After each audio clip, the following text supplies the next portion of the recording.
और हमारे संवाददाता अशरफ वानी लगातार हमारे साथ बने हुए हैं। अशरफ, डोनाल्ड ट्रंप ने 2 हफ्ते का समय मांगा, जबकि पहले जो उनके बयान आ रहे थे उसमें एक तरह की क्लैरिटी दिख रही थी कि वो ईरान को तबाह करना चाहते हैं या अपनी शर्तों पर उसको लाना चाहते हैं। तो क्या चीन और रूस के रुख के बाद डोनाल्ड ट्रंप ने यह अतिरिक्त समय लिया है?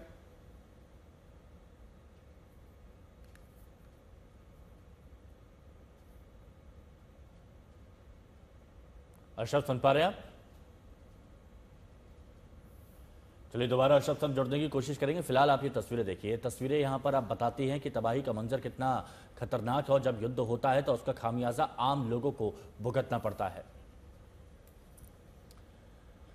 तो इजराइल और ईरान के बीच चल रहा युद्ध और भीषण होता जा रहा है। दोनों देश एक दूसरे पर हमले तेज करते जा रहे हैं और हालात लगातार बिगड़ते जा रहे हैं। एक बड़ी खबर आपको बता रहे हैं, महाशक्तियों में तनातनी के आसार अब दिख रहे हैं इजराइल और ईरान युद्ध पर। अब महाशक्तियों की बात की जाती है तो रूस ने अमेरिका और पश्चिमी देशों को चेतावनी दी है। रूस एक महाशक्ति, यूएस एक महाशक्ति, अब दोनों के बीच तनातनी जैसे हालात।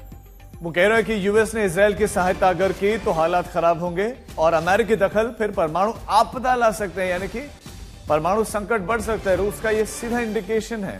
तो अमेरिका को एक तरीके से इसमें नसीहत भी है कि वो या पश्चिमी देश इस युद्ध में कूदे ना, वो पीछे रहें।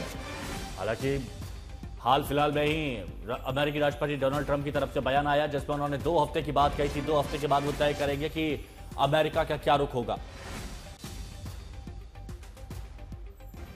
तो इजराइल और ईरान के बीच में चल रहा युद्ध और भीषण होता दिख रहा है और दोनों ही देश एक दूसरे पर खूब हमले भी कर रहे हैं।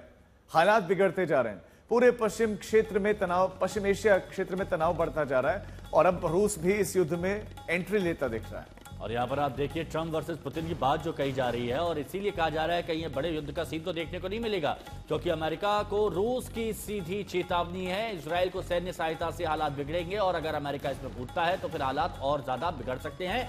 परमाणु आपदा का खतरा है, यानी ये सीधी सीधी चेतावनी व्लादिमीर पुतिन की अमेरिकी राष्ट्रपति डोनाल्ड ट्रंप को। खामनेई को कुछ हुआ तो गंभीर परिणाम भुगतने होंगे। सीधी चेतावनी है। सैन्य सहायता अगर की गई इजराइल की तो हालात खराब होंगे। रूस की ओर से यहां तक कहा गया कि अमेरिका की सैन्य दखल से परमाणु आपदा का संकट पैदा हो सकता है। बहुत स्पष्ट संदेश अमेरिकी राष्ट्रपति डोनाल्ड ट्रंप को रूसी राष्ट्रपति व्लादिमीर पुतिन की तरफ से दिया गया है।